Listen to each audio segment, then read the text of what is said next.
Hoy vamos con el penúltimo milagro de esta serie de sermones. Es esa noche donde Jesús es entregado por Judas Iscariote y es el milagro de la oreja de Malco, una oreja cortada en medio de una noche. Así es como ocurre este milagro. Alguien le corta la oreja a alguien esa noche, justo la noche en la que Jesús es entregado por Judas Iscariote. Alguien corta la oreja, rebana una oreja a otra persona, a Malco, en este caso Malco.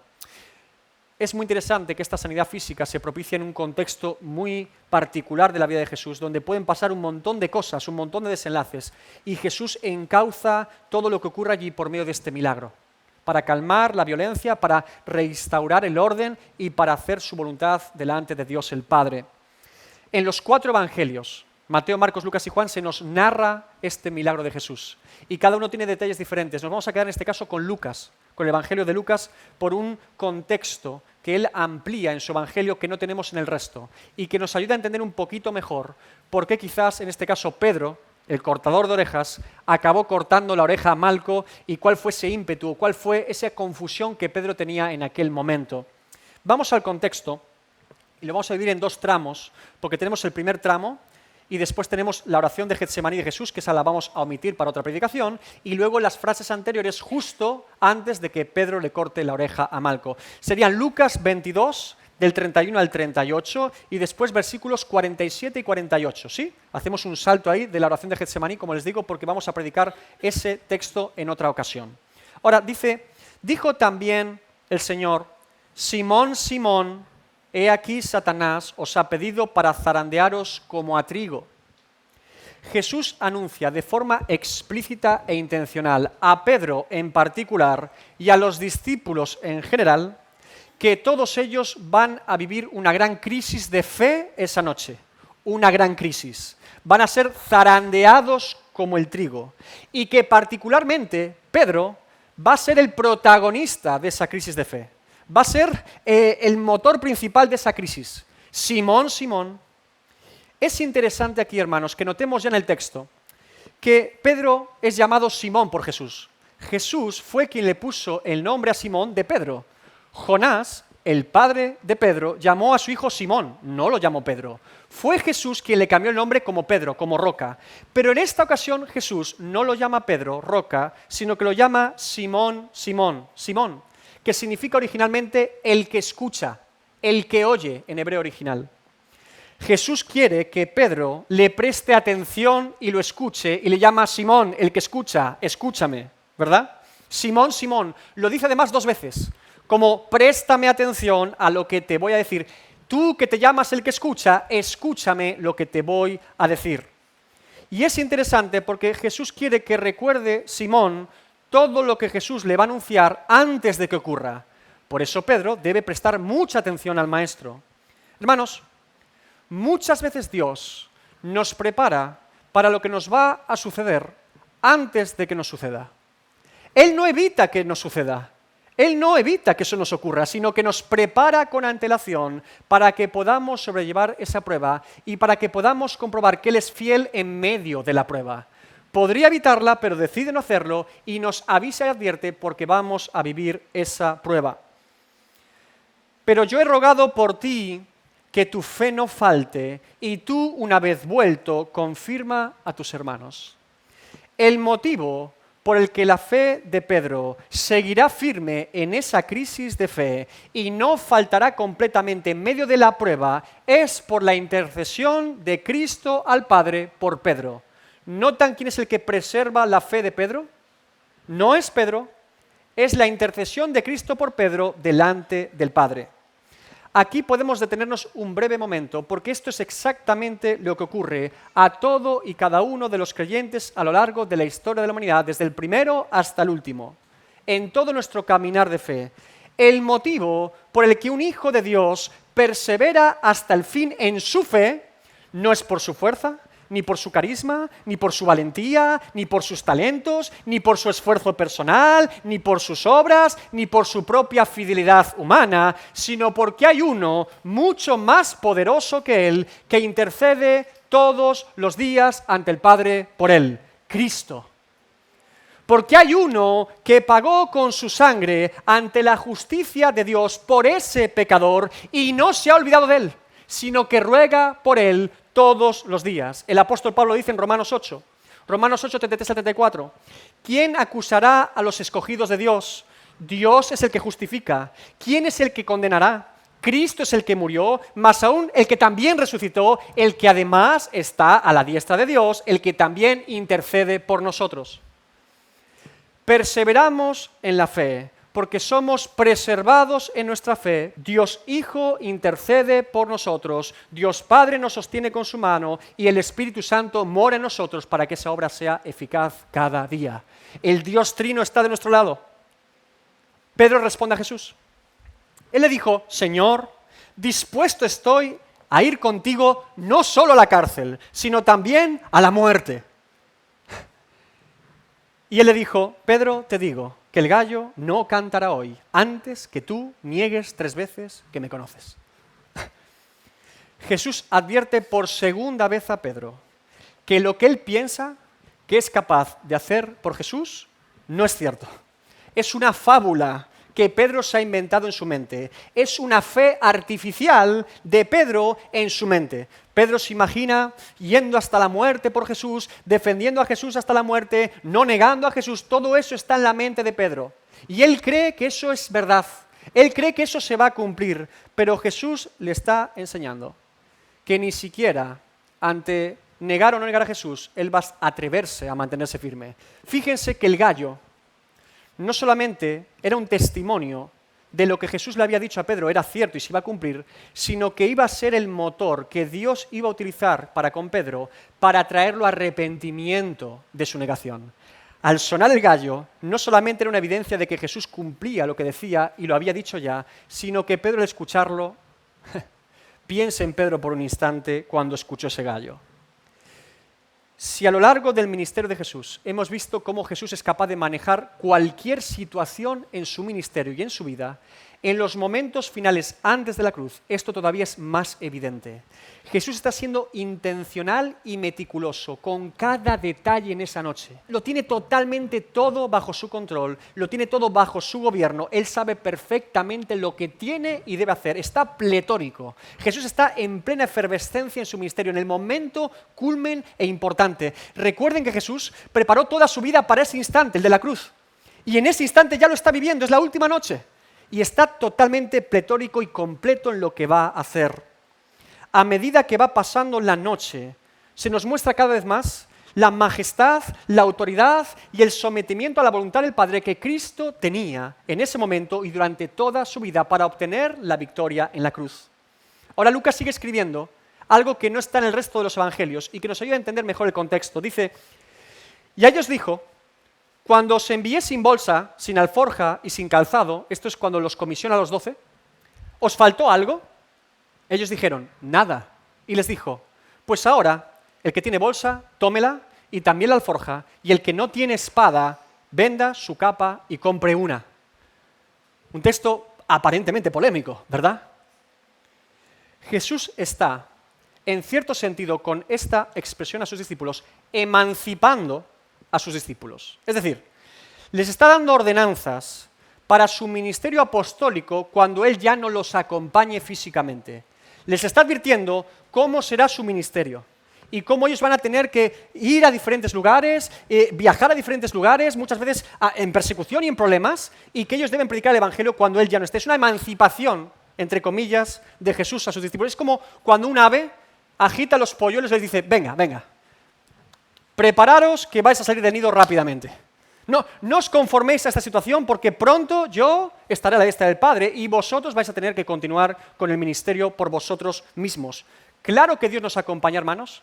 Claro que Dios está con nosotros. Pero en este sentido Jesús está advirtiendo lo que ellos van a vivir como ministerio apostólico cada uno de ellos. Parece evidente, si conocemos el ministerio de Jesús y las palabras de Jesús, que no deberíamos entender de forma literal que Jesús está diciendo a sus discípulos que compren una espada, ¿verdad?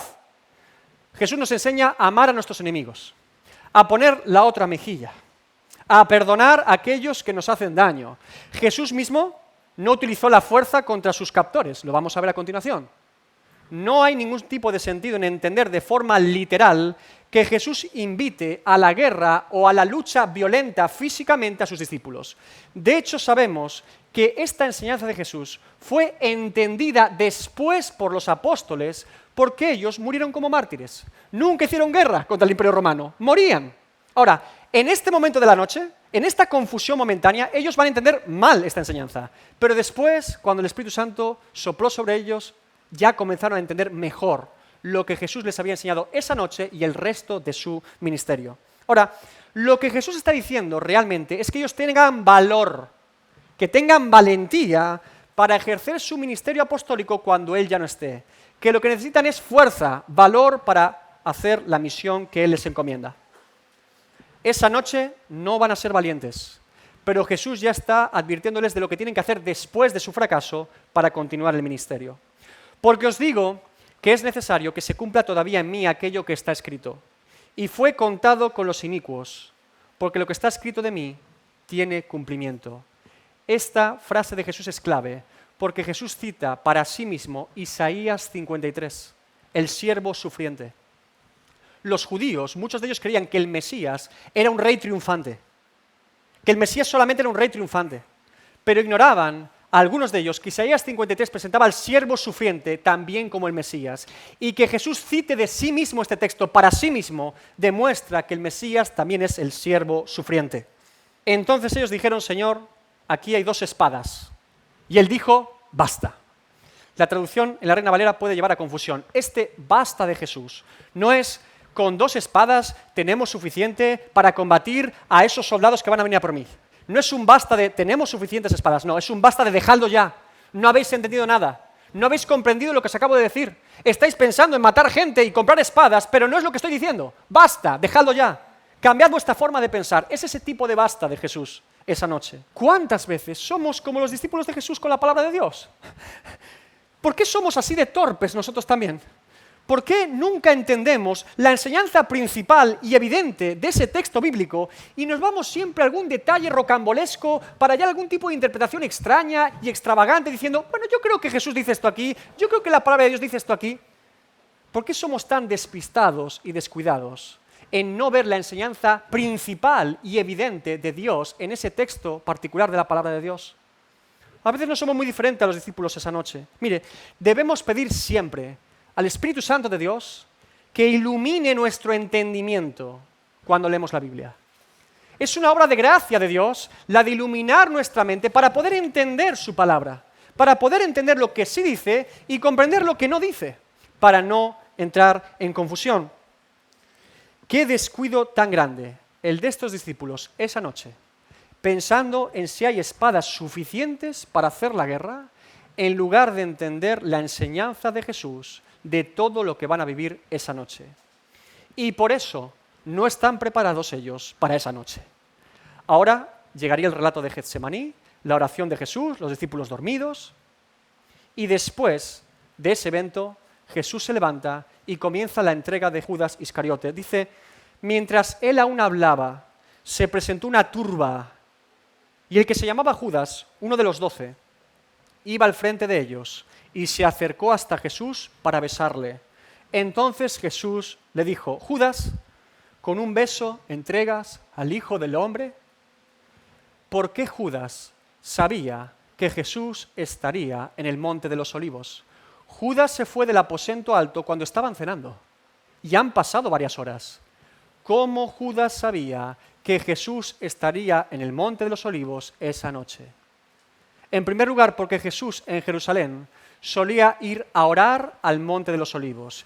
Y Jesús en Jerusalén solía ir con sus discípulos al Monte de los Olivos. Lo que demuestra que Judas conocía muy bien a Jesús y lo que demuestra que su traición era todavía mayor. Porque sabía incluso dónde estaba el Maestro. Lleva a la turba directamente allí. Lucas nos explica que Judas encabeza el grupo, está al frente de ellos, va liderando el grupo, para ser el que identifique de todos ellos quién es Jesús. Y lo hace con un saludo y con un beso. Lo vemos en los 4 evangelios, un saludo y un beso. Es muy habitual en la época, contexto histórico de Jesús, que los discípulos saludaran con un beso de respeto y cariño a su rabino, por eso Judas identifica a su rabino con un beso, para que todos sepan quién es el que tienen que capturar. Ahora vamos a la lectura del texto bíblico. Lucas 22, 49 al 53. Viendo los que estaban con él lo que había de acontecer, le dijeron: Señor, ¿heriremos a espada? Y uno de ellos hirió a un siervo del sumo sacerdote y le cortó la oreja derecha. Entonces, respondiendo Jesús, dijo: basta ya, dejad. Y tocando su oreja, le sanó. Y Jesús dijo a los principales sacerdotes, a los jefes de la guardia del templo y a los ancianos que habían venido contra él: como contra un ladrón habéis salido con espadas y palos, habiendo estado con vosotros cada día en el templo, no extendisteis las manos contra mí, mas esta es vuestra hora y la potestad de las tinieblas. Vamos a interpretación de texto bíblico sección por sección. Primera sección podría ser: viendo los que estaban con él lo que había de acontecer, le dijeron: Señor, ¿heriremos a espada? ¿Quiénes estaban con Jesús en ese momento? Debe entenderse que los 11 discípulos restantes, al menos, estaban con Jesús en ese momento. Si bien estamos en Getsemaní con 3 discípulos junto a Jesús, en algún momento de esa noche el resto se unió al grupo. ¿Por qué sabemos que los 11 discípulos estaban en el momento en el que Jesús es capturado por las autoridades? Porque Mateo nos dice, Mateo 26, 56, entonces todos los discípulos, dejándole, huyeron. Por lo tanto, en el momento de la captura, todos ellos estaban allí, no solamente 3. Bien. Fíjense la pregunta que ellos hacen a Jesús. Curios, ¿heriremos a espada? Señor, ¿es el momento de usar la espada que dijiste que debíamos comprar? ¿Es este el momento? ¿Nos has anunciado antes lo de la espada porque ahora hay que usarla para defenderte? Esa es la pregunta que ellos hacen. Señor. Y aquí comienza la controversia del texto. Porque ellos llaman Señor a Jesús y le preguntan si deben utilizar o no la espada, la violencia física, pero ellos no esperan. Hay uno de ellos que no espera la respuesta de su Señor. Si preguntas algo a Dios es para que Él te responda, ¿verdad? Cuando preguntamos algo a Dios se supone que es para que Él nos responda, sí o no. Pero ¿qué clase de pregunta es esta al Señor que no espera la respuesta del Señor? Y uno de ellos, segunda sección, hirió a un siervo del sumo sacerdote y le cortó la oreja derecha. Se adelantó a la respuesta de Jesús. Gracias al Evangelio de Juan, sabemos que el que tomó la espada y cortó la oreja fue Pedro. Y gracias al Evangelio de Juan también sabemos que el que fue cortado por la espada de Pedro fue Malco, el siervo del sumo sacerdote. ¿Qué clase de petición a Jesús es esta como Señor que no espera que su Señor responda?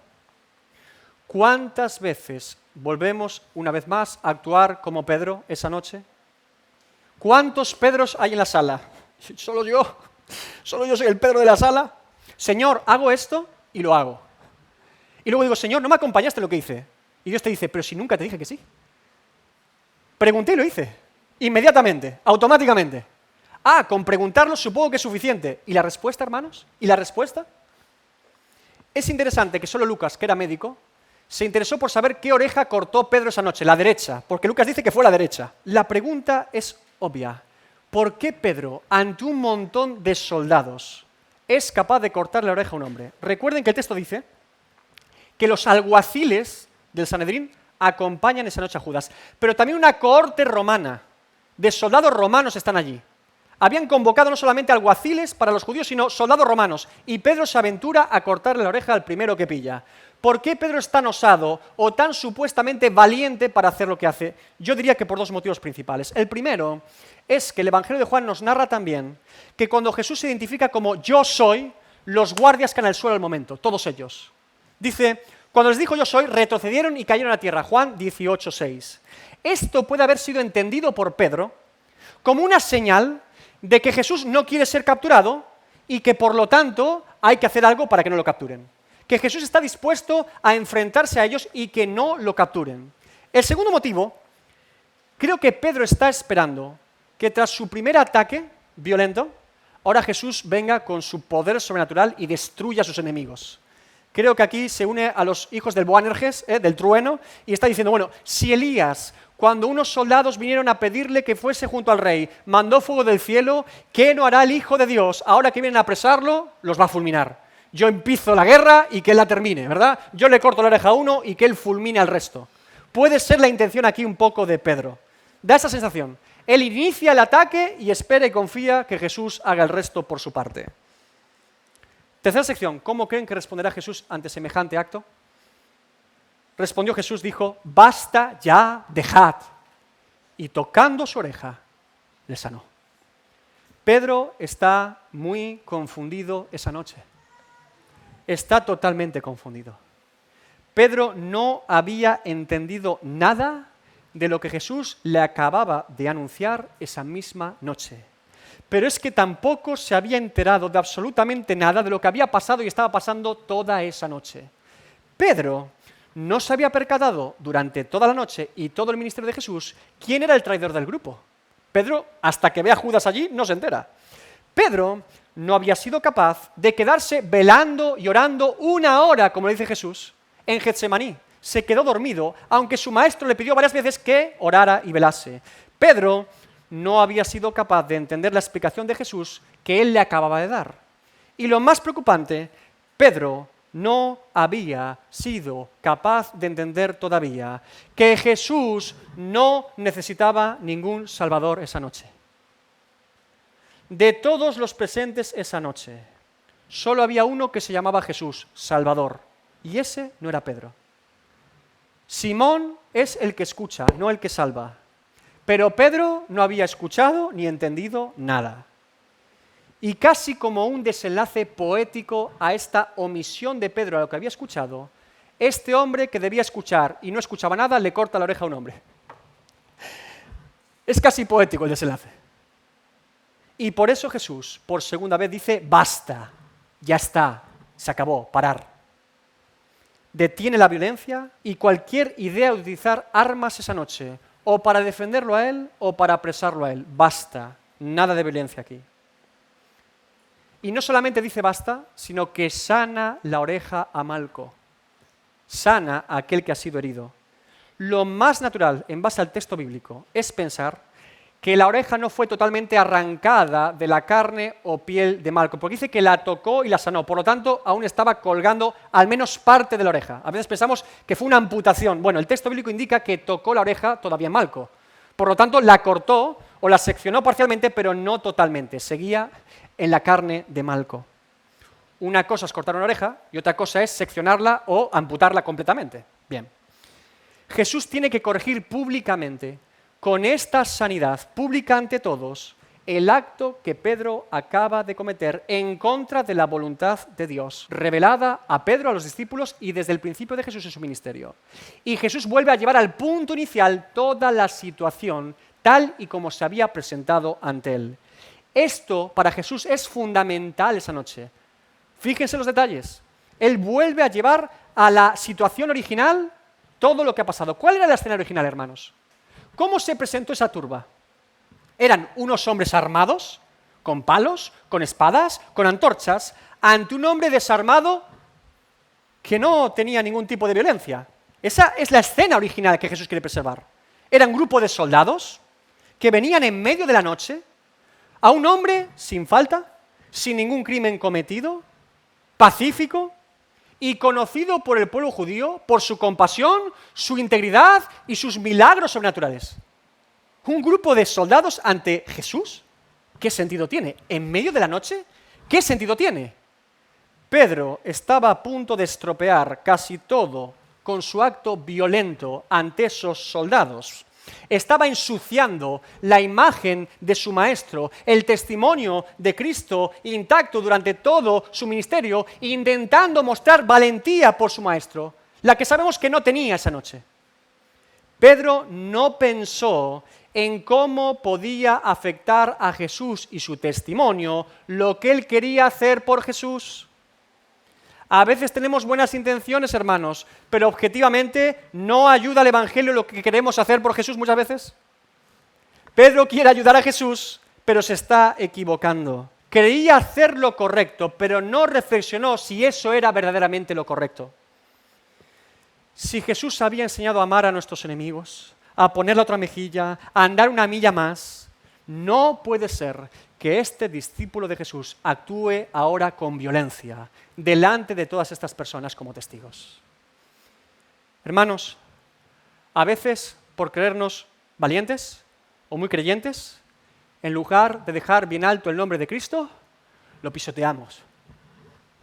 Nos creemos muy fuertes, muy valientes, pero nuestra actitud y acciones dejan en mal lugar el nombre del Evangelio y de Cristo. Jesús no necesita ser salvado por nosotros, ni ser defendido por nosotros. Los que necesitamos ser salvados somos nosotros por Cristo. Es al revés. De nuestro egoísmo, de incredulidad, de religiosidad, de mundanalidad, nosotros tenemos que ser salvados por Él, no Él por nosotros. Cuarta sección. Y Jesús dijo a los principales sacerdotes, a los jefes de la guardia y del templo y a los ancianos que habían venido contra Él, como contra un ladrón habéis salido con espadas y palos. Habiendo estado con vosotros cada día en el templo, no extendisteis las manos contra mí. La acusación de Jesús es obvia. Noten que esa noche, además, están los ancianos, los religiosos. No solamente hay soldados, están los acusadores acompañando a los soldados allí. Los ancianos, los fariseos estaban todos allí. Y por eso Jesús, en voz alta, les amonesta públicamente.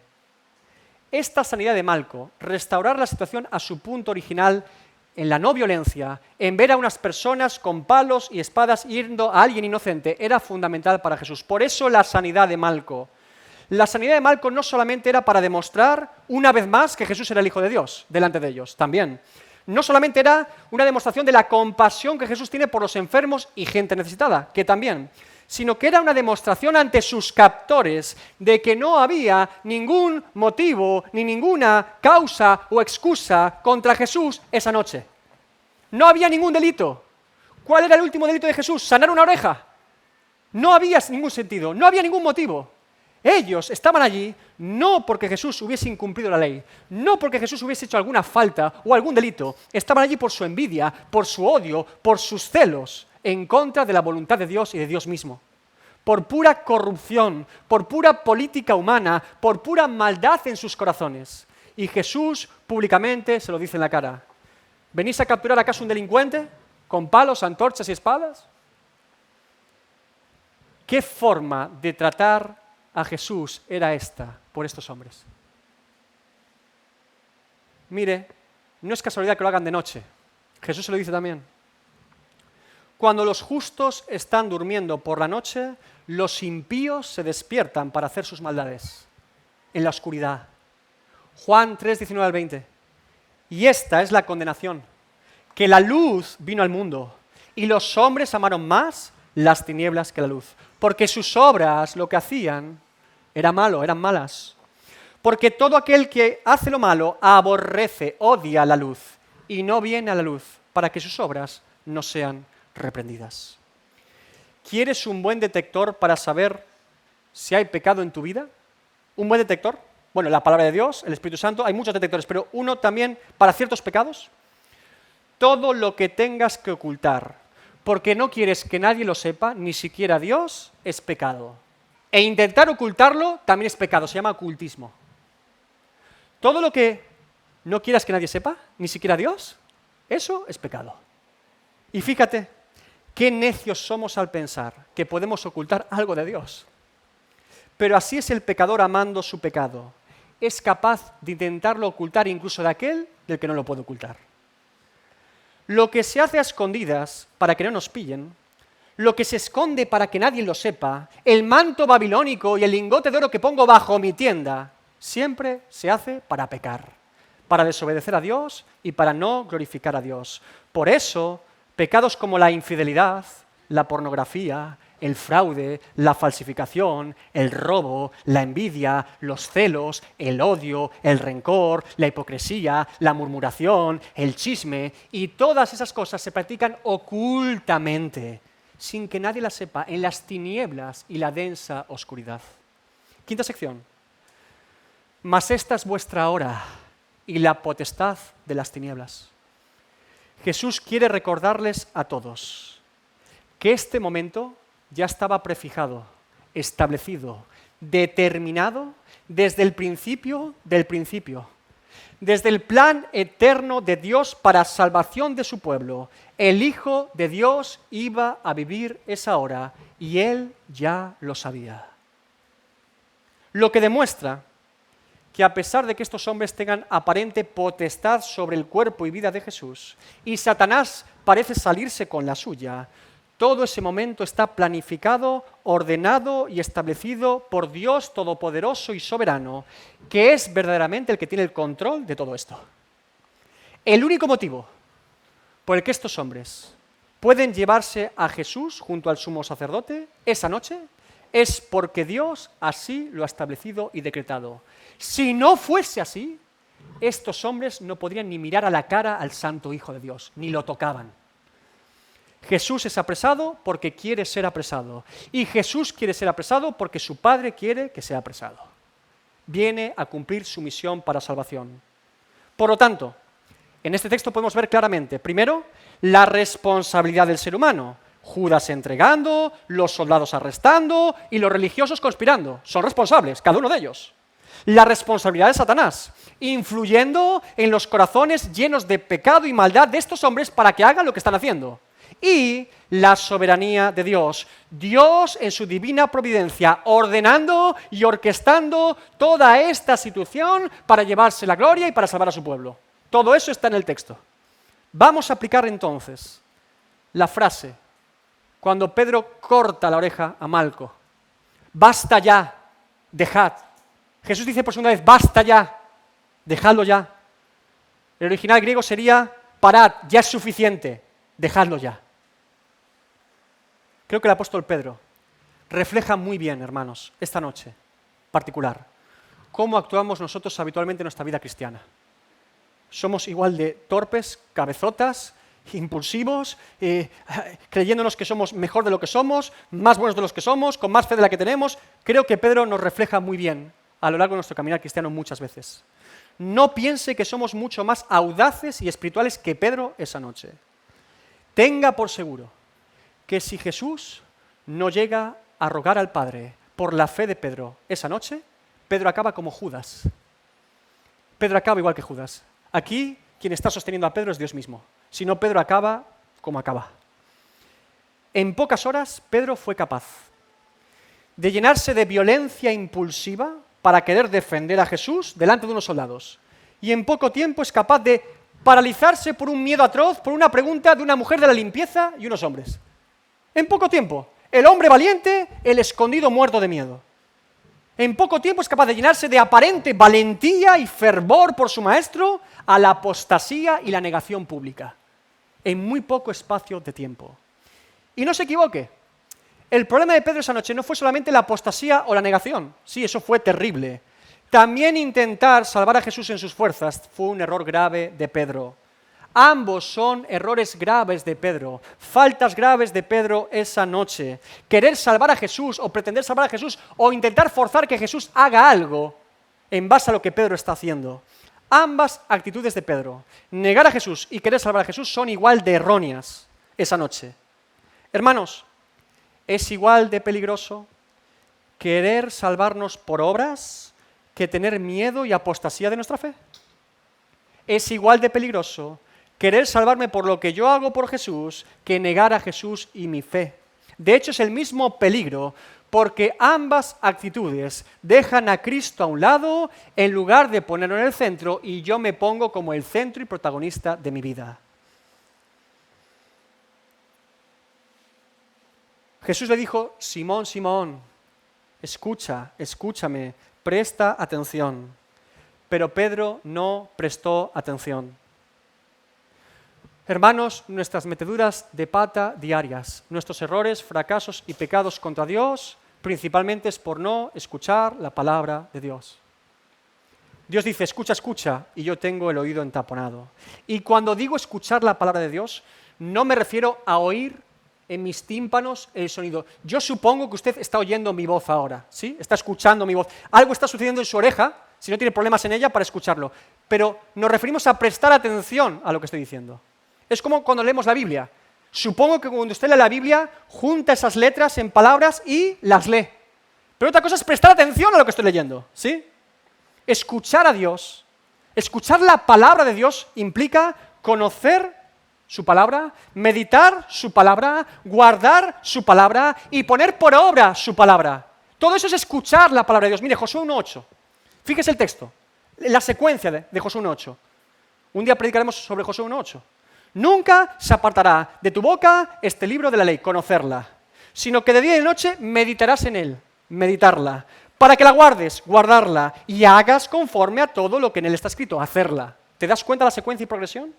Es decir, no solo debemos tener intención de escuchar la palabra de Dios, sino atención para escucharla. Intención y atención. Jamás haremos lo que la palabra de Dios dice si no la conocemos, la meditamos y la guardamos primero en nuestro corazón. La progresión es evidente. Primero la conozco. Segundo, al conocerla, medito en ella. Tercero, al meditar en ella, la guardo en mi corazón. Y al guardarla en mi corazón, definitivamente, comienzo a ponerla por obra. Simón, Simón, el que escucha, que escuche, que preste atención. Pedro no ha seguido la progresión de Josué 1.8 durante toda la noche y por eso acaba haciendo todo lo contrario a lo que debía hacer. Y se mete los dos peligros, los dos errores graves en esa noche, el legalismo y la apostasía. Primero, quiere hacer algo por Jesús para salvar y segundo, después niega a Jesús. Como esta sección, estos versículos hablan sobre la oreja cortada a Malco, lo que Jesús detiene ahí es el legalismo de Pedro, la salvación por obras. Quiero quedarme con esta primera actitud de Pedro esa noche. La segunda la veremos en otra ocasión, pero quiero quedarme con este legalismo de Pedro. Pedro, de alguna forma, quiso hacer algún mérito, alguna obra, alguna acción que fuese digna de ser reconocida por su maestro como verdadera fe o valentía. Algo que fuese una demostración de amor verdadero, de esfuerzo y de entrega por su maestro. Algo que salvase a Jesús y de esa forma que lo salvase a él mismo. Una obra. Muchas veces no entendemos correctamente el término legalismo. ¿Qué es ser legalista?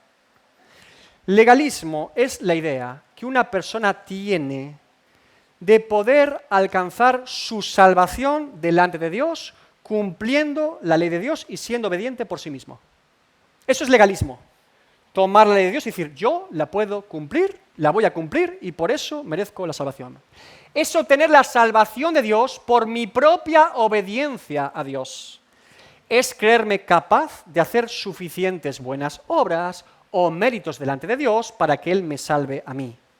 Es decir, es rechazar a Jesús como el único camino para salvación, diciendo que Él no es suficiente pago y que yo algo tendré que hacer para poder salvarme por mí mismo. Le pongo un ejemplo sencillo. Si usted va a cualquier iglesia evangélica hoy, normal, la media, estoy generalizando, y toma 50 niños de diferentes iglesias evangélicas y los sienta a una mesa y hace una encuesta, se dará cuenta que todos ellos son grandes legalistas. De forma natural, esos chicos son grandísimos legalistas. De forma intuitiva, ya de pequeño, el pecador que hace empieza a construir una idea de salvación. Ellos dicen, bueno, soy bueno porque obedezco a mis padres. Soy bueno porque vengo a la iglesia. Soy bueno porque leo la Biblia. Y eso supongo que eso me hace un hijo de Dios y soy salvo. Un gran legalista, un fariseo desde pequeñito ahí. Desde bien chiquitos. Todos nosotros. Los niños de iglesia evangélica, los grandes fariseos. Usted debe saber que en las escuelas dominicales de esta iglesia estamos desintoxicando a sus hijos de legalismo, principalmente. Desintoxicando con la palabra de Dios. Hablando de la gracia. Hablando de que Cristo es el que salva, ¿sí? Colabore también en su casa. No confundamos a los chicos. Somos salvos por la gracia de Dios, somos salvos en Cristo. Somos salvos por la obra que Él hizo por nosotros, no la obra que nosotros hacemos por Él. David, ¿quieres decir entonces que un creyente, un hijo de Dios, no debe ser obediente a Dios? ¿No debe cumplir la ley moral de Dios? ¿Que esto del evangelio de la gracia básicamente es que yo vivo como quiero, hago lo que quiero y Dios me salvará por su gracia y yo puedo vivir como un delincuente, un sinvergüenza o alguien que no honra a Dios con su vida? Yo respondo, ¿qué clase de hijo de Dios querría vivir de forma mundana si Cristo lo sacó del mundo? Un hijo de Dios vive obedeciendo a Dios, apartándose del pecado y viviendo en santidad, no para obtener su salvación, sino porque es salvo, porque ya la obtuvo en Cristo. Mire, si usted estuviese ahogándose en un mar con una tempestad terrible, ahogándose, el agua hasta el cuello, le entra en la boca, se está muriendo en ese mar, y viene un bote salvavidas y lo rescata usted del mar y lo pone en ese bote a salvo, libre de la tempestad. ¿Qué persona en su sano juicio se volvería a tirar al mar? ¿Qué sentido tendría? Ninguno. Los que piensan de esa forma sobre la gracia de Dios son aquellos que no han gustado de la gracia de Dios. Porque aquellos que hemos gustado de la gracia de Dios, no vemos la vida en pecado como una diversión, no vemos la vida en pecado como una fiesta, ni como algo inocente. Lo vemos como la basura, la maldición y la muerte que el pecado es. Por eso no queremos estar allí. ¿Podemos ser confundidos y engañados por la tentación? Sí, porque no somos perfectos, sí. Pero rápidamente, si hemos caído en pecado contra Dios, todas las alarmas internas comienzan a pi, pi, pi, pi, pi, pi, pi, pi, rápidamente. El creyente no es perfecto, pero el creyente ama obedecer a su Padre en los cielos, a su Dios, porque es su Padre. Vivo en santidad porque soy un hijo de Dios, no porque crea que me salvaré por vivir en santidad. Dios es mi Padre, Cristo mi hermano mayor y el Espíritu Santo de Dios habita en mí. Vivo la vida que Él me dio cuando yo estaba muerto en mis delitos y pecados. Ahora puedo vivirla. No piense que el legalismo es un error menor o un peligro pequeño. La iglesia evangélica de hoy está llena de legalismo. A veces criticamos a los católicos. Las obras. La iglesia evangélica de hoy está llena de legalismo. Muchos en aquel día dirán, Señor, Señor, en tu nombre hicimos. Muchos dirán. Cuando Pedro intenta salvar a Jesús esa noche, cortando la oreja a Malco, está mostrando una actitud legalista. Jesús necesita ayuda de mí. Jesús no es suficiente pago ante la justicia de Dios por mi pecado. Algo tendré que hacer yo, hombre. La gracia no es suficiente. Debo añadir alguna obra mía a lo que Jesús ha hecho. Mire, quiero ser sincero con usted, para que usted lo entienda de forma clara. Lo único que el pecador puso en la cruz del Calvario ese día fue su pecado. Lo único que yo, pecador, puse en esa cruz fue mi pecado allí. Lo único. Todo lo demás lo puso Dios. Yo solo puse mi maldad, mi pecado y mi iniquidad allí. Esa es la verdad del Evangelio. Tan grave es este error de salvación por obras que el apóstol Pablo trata mejor a los corintios, que tienen un montón de problemas internos, que a los gálatas. Los trata con más amor a los corintios que a los gálatas. Gálatas 3:1-3. Oh Gálatas insensatos, ¿quién os fascinó para no obedecer a la verdad? A vosotros ante cuyos ojos Jesucristo fue ya presentado claramente entre vosotros como crucificado. Esto solo quiero saber de vosotros. ¿Recibisteis el Espíritu por las obras de la ley o por el oír con fe? ¿Tan necios sois? Habiendo comenzado por el Espíritu, ¿ahora vais a acabar por la carne? Solo Cristo salva. Solo Cristo salva. Alabado sea su nombre. Por eso Jesús exclama esa noche a Pedro, déjalo ya, basta ya, detente, déjalo. Vives en un mundo que te dice que tú sí que puedes, que tú vales mucho, que te esfuerces y lo lograrás. Empéñate en ello y conseguirás tus metas. Apuesta por ti mismo, confía en ti mismo, cree en ti mismo. Tú tienes un gran potencial, tú eres una gran persona, tú puedes obtener lo que quieras si te esfuerzas, lo esfuerzas. Déjame decirte esta mañana, déjalo ya, basta, ya está, suficiente. Ya es suficiente. No vas a ser una buena persona por intentar ser una buena persona. No vas a ser cristiano por intentar ser cristiano. No vas a dejar de pecar por intentar dejar de pecar con tus fuerzas. Tú no puedes salvarte a ti mismo, ni yo tampoco a mí mismo. Déjalo ya. No puedes. No puedes. Tu pecado contra Dios es demasiado grande. Tu delito contra Dios es demasiado grave. Tu inmundicia contra Dios es demasiado sucia. Tu carga contra Dios es demasiado pesada. ¿Quién nos creemos los pecadores? Que somos nosotros para intentar obtener nuestra salvación por nosotros mismos delante del Dios Santo. Cuanto más insisto en ello, no estoy demostrando mi devoción por Dios como Pedro pensaba. Estoy demostrando mi arrogancia y mi orgullo delante de Dios. Querer construir con nuestras obras y religión una torre de Babel para llegar al cielo es orgullo. Y Dios ha dicho que no. El acta de los decretos que pesa en tu contra solo pone una palabra: culpable de todos y cada uno de los cargos. ¿A dónde irás? ¿A dónde acudirás? A mí no me mires, soy igual de pecador que tú. Yo, olvídate de mí. ¿A quién acudirás?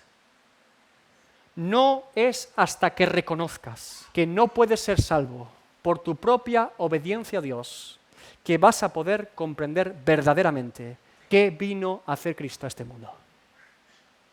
Pedro esa noche tenía que aprender que él no había nacido para salvar a Jesús, sino que Jesús había nacido para salvarlo a él. Era del revés. El Evangelio siempre es del revés a lo que nosotros pensamos. Yo soy el pecador que necesita ser salvado por Jesús. Déjalo ya. Deja de ir cortando orejas a la gente. Deja de tomar esa espada del legalismo y cortarte la oreja a ti mismo. Y escucha atentamente a Dios, a la voz de Dios. Ríndete a Cristo y reconoce que no puedes sin Él.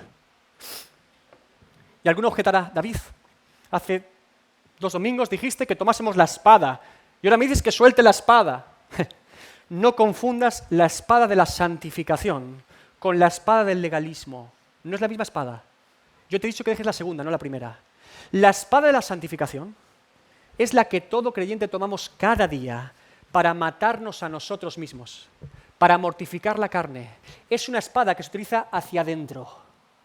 La espada del legalismo es esa espada que toman los religiosos para matar con ella a todo lo que se les cruza, diciendo que son más pecadores que Él.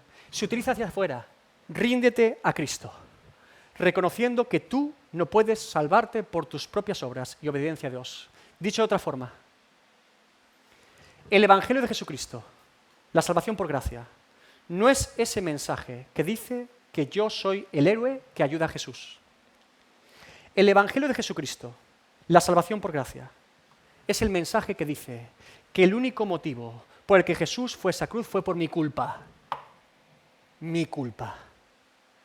Queriendo yo ayudar a Cristo, lo colgué en un madero. Eso es lo que debió pensar Pedro esa noche. ¿Y sabes qué? Tenía razón. Tenía razón. Porque así es como todo pecador arrepentido nos presentamos delante de esa cruz. Así es como un pecador puede ser salvo en Cristo. Ante esa cruz, nosotros somos los culpables y Él el inocente. Nosotros los profanos y Él el santo. Nosotros los injustos y Él el justo. Nosotros los malhechores y Él el benefactor. Nosotros los deudores y Él el pago.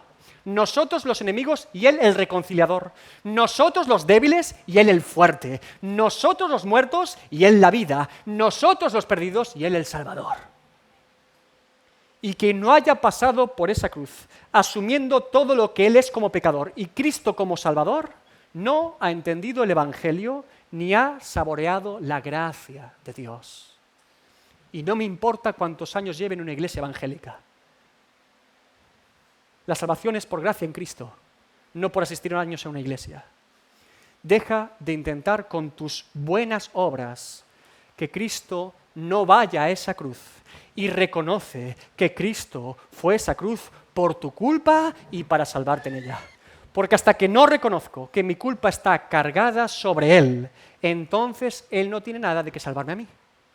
Como en el Antiguo Testamento, el pecador ponía su mano sobre el cordero y era degollado por el pecado, una transferencia completa del pecado del pecador al animal perfecto y sin mancha.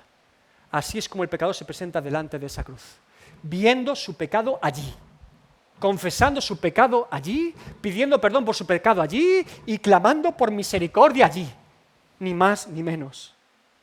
Por eso Jesús esa noche citó Isaías 53. Por eso se anunció como el siervo sufriente. Mas Él herido fue por nuestras rebeliones, molido por nuestros pecados, por el mío. El castigo de nuestra paz fue sobre Él, y por su llaga, por su herida fuimos nosotros curados. Todos nosotros nos descarriamos como ovejas, cada cual se apartó por su camino, mas Jehová cargó en Él el pecado de todos nosotros. Pedro pretendía salvar a Cristo para que no fuese a la cruz. Entonces, ¿quién iba a morir por los pecados de Pedro? ¿Notan el error del legalismo? ¿Notan la confusión? El legalismo te propone evitar la cruz. El Evangelio, abrazarla y amarla. El legalismo te propone vivir sin la cruz. El Evangelio, morir en ella. El legalismo te propone un infierno de fariseos perdidos en sus obras. El Evangelio, el cielo de pecadores salvados por la gracia de Dios. Jesús le dijo a Pedro, déjalo, basta ya, para, detente, ya es suficiente. Deja de altercar contra Dios, ríndete a Cristo de una vez por todas. Solo Él te puede salvar. No te fíes de ti mismo, no confíes en ti mismo, huye de ti mismo y acude a Él, fíate de Él y confía solamente en Él. Qué duro es llevar toda nuestra vida una carga de trabajo y esfuerzo para intentar ser salvos por nosotros mismos, como si eso fuese posible, para no obtener nada a cambio. Por eso Jesús dijo, venid a mí, todos los que estáis trabajados y cargados, y yo os haré descansar, Mateo 11, 28. Confía en Él, descansa en Él, ríndete a Él, solo Él te puede salvar. Ponte de pie esta mañana.